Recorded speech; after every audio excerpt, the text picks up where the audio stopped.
Student, I hope you all are doing well, and today I am going to discuss with you question number 2 from class 9th exercise 8.2. Now the question is, ABCD is a rhombus. ABCD is a rhombus and PQRS are the midpoint of this quadrilateral.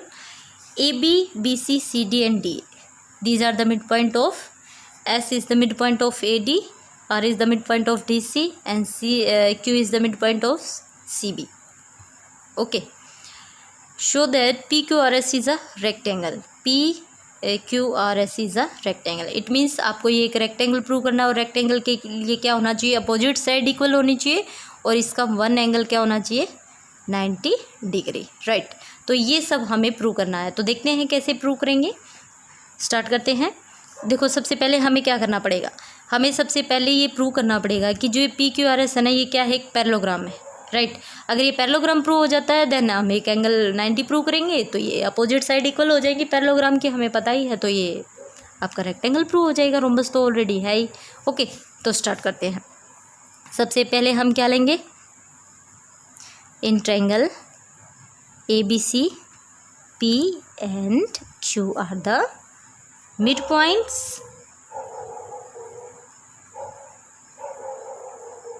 of side AB and BC, right. तो यहाँ पे AB and BC क्या है, हमारे जो sides है इनके mid point है, क्या, P and Q। AB and BC के क्या है, मिड पॉइंट है, ठीक है। ये बात हम यहाँ पे राइट कर देते हैं ताकि हमें पता चल सके कि क्वेश्चन में क्या दिया है और क्या हम प्रूव करने जा रहे हैं। तो अगर ये इसके मिड पॉइंट है, इट मीन्स हमें एक थ्योरम, मिड पॉइंट जो थ्योरम है वो सीखी हुई है कि जो PQ है वो पैरेलल टू क्या होगा, AC and PQ half of the AC। कौन सी थ्योरम है, अभी बताया था, मिड पॉइंट थ्योरम, राइट। तो मैं इसको इक्वेशन नंबर फर्स्ट मानती हूँ। सिमिलरली जो आपकी ट्रायंगल होगी ADC, अभी तो हमने कौन सी ट्रायंगल ली थी, ABC, अब हम कौन सी लेंगे, ये वाली ट्रायंगल, लेफ्ट साइड वाली, ठीक है। ADC में क्या हो जाएगा, अब ये जो S और R आपके मिड पॉइंट हो जाएंगे। इट मीन्स जो ये SR है ये हाफ ऑफ द AC हो जाएगी मिड पॉइंट थ्योरम से। आप लिखोगे सिमिलरली क्या हो जाएगा बेटा आपका, RS parallel to AC and RS half of the AC, again why, mid point theorem, ठीक है। ये हमारी इक्वेशन क्या हो जाएगी, इक्वेशन नंबर 2। अगर मैं फ्रॉम इक्वेशन 1 एंड 2 से करती हूँ तो हमारा PQRS क्या आ जाएगा, एक पैरेललोग्राम प्रूव हो जाएगा यहाँ पे, क्योंकि यहाँ से हमारी PQ पैरेलल टू क्या हो जाएगी, RS। अगर अपोजिट साइड इक्वल है, पैरेलल है, तो आपका पैरेललोग्राम प्रूव ही हो जाएगा, ठीक है। तो यहाँ पे लिखेंगे फ्रॉम इक्वेशन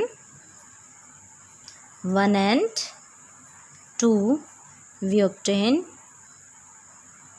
क्या हो जाएगा बेटा, PQ parallel to RS and PQ is equal to RS, right. It means opposite side parallel भी है और इक्वल भी है। तो आपका क्या हो जाएगा, जो ये फिगर आपको दिख रही है ये क्या हो जाएगी, एक पैरेललोग्राम, राइट। तो आप लिखोगे PQRS, so PQRS is a parallelogram. अब देखो पैरेललोग्राम तो ये प्रूव हो गया, अब एक एंगल हम 90 का प्रूव करेंगे, ये हमारा रेक्टेंगल प्रूव हो जाएगा, ठीक है। इसके लिए हमें क्या करना पड़ेगा, PQRS हमारे पास आ गया है। अब हम क्या करेंगे, हम लेट करके चलेंगे, let the diagonal of rhombus, क्योंकि आपको जो ये फिगर दी है ये क्या है, एक रोम्बस है। ABCD क्या है, एक रोम्बस है। हमें पता है वो क्या करते हैं, इंटरसेक्ट करते हैं किस पे, 90 डिग्री पे। बाइसेक्ट नहीं करते हैं, इंटरसेक्ट करते हैं 90 डिग्री पे। रोम्बस की ये प्रॉपर्टी होती है, चैप्टर स्टार्ट हुआ था तब मैंने आपको स्टार्टिंग में ही बताया था। जो रोम्बस है ABCD वो क्या कर रहे हैं, उसके डायगोनल इंटरसेक्ट कर रहे हैं each other at point O, ठीक है। ये फिगर है, मैंने इसमें आपको दिखाया था पहले ही। यहाँ पे क्या कर रहे हैं, एक दूसरे को इंटरसेक्ट कर रहे हैं। ये डायगोनल क्या कर रहे हैं, O पॉइंट पे एक दूसरे को इंटरसेक्ट कर रहे हैं। अगर मैं इस, ये यहाँ पे क्वाड्रिलेटरल आपको दिख रही है, मुझे ये एंगल प्रूव करना है। अब देखो मुझे पता है जो ये एस पी है ये पैरेलल है डी एस के। अगर इस कंप्लीट डायगोनल का कोई भी अगर मैं पार्ट प्रूव करना चाहूँगी पैरेलल तो हो जाएगा भाई। अगर ये आपका कंप्लीट इसके पैरेलल है तो इसका कुछ पार्ट भी तो इस कंप्लीट के पैरेलल होगा कि नहीं होगा। अब ये जो बी डी है ये इसके भी पैरेलल है, क्यू आर के भी पैरेलल है, तो इसका पार्ट भी तो इस कंप्लीट के पैरेलल होगा, राइट। तो इट मीन्स ये दोनों पार्ट भी एक दूसरे के इक्वल होंगे। बात समझ में आ रही है? तो यही बात हम यहाँ पे लिखेंगे, ठीक है। तो आप क्या लिखोगे, आप यहाँ पे किसको लेके चल रहे हैं, ओ एम क्यू एन को, ठीक है। यहाँ पे quadrilateral, in quadrilateral O M Q N. अभी मैंने दिखाया था, समझाया था फिगर में, मेरे साथ साथ राइट करना ताकि बार बार फिगर आपको दिखाई नहीं जा सकती बेटा, ठीक है। क्यों? क्योंकि मैंने अभी बताया था जो पी क्यू है वो किसके पैरेलल है, ए सी के, इसलिए ये दोनों भी एक दूसरे के पैरेलल होंगे कि नहीं होंगे। ऐसे ही जो क्यू एन होगा वो पैरेलल किसके होगा, ओ एम के। वाई? क्योंकि हमने देखा था जो क्यू आर है वो पैरेलल किसके है, बी डी के, राइट।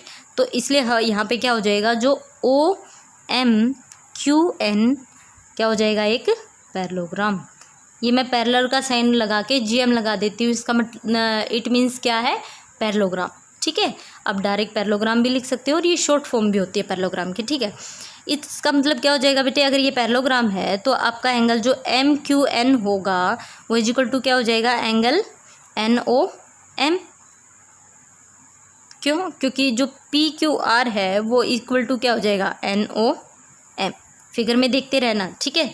तो इट मीन्स जो हमारा एंगल एन ओ एम होगा वो कितने का होगा, 90, क्योंकि रोम्बस थी ना बेटे। रोम्बस के जो आपके डायगोनल होते हैं वो क्या होते हैं, परपेंडिकुलर होते हैं। आप ये बात यहाँ पे लिख सकते हो, diagonal of a rhombus are perpendicular. मैं परपेंडिकुलर का साइन बना देती हूँ टू ईच अदर, ठीक है। अब देखो एक एंगल आपका 90 का भी आ गया है, इसलिए जो है आपकी पी क्यू आर होगी वो भी क्या होगा, 90 डिग्री। अगर आपकी एन ओ एम 90 है तो पी क्यू आर भी 90 होगा, राइट। तो it means P Q R S क्या हो जाएगा, आपका एक रेक्टेंगल, क्योंकि आपने अपोजिट साइड भी इक्वल प्रूव कर दी है और आपने एक एंगल 90 का भी प्रूव कर दिया। इट मीन्स ये जो आपकी क्वाड्रिलेटरल है पी क्यू आर एस, ये रेक्टेंगल प्रूव हो जाते हैं। आई होप आपको समझ में आया होगा। फिगर मेरे साथ ही बनाना, क्योंकि बार बार फिगर शो नहीं हो सकती। अगर आप मेरे साथ कॉपी पे फिगर बना लेते हो तो आपको जैसे मुझे सामने शो हो रही है कॉपी पे, आपको भी शो होती रहेगी, फिर आपको क्लियरली समझ में आएगा। Till then take care, bye bye, we will meet again in our next video.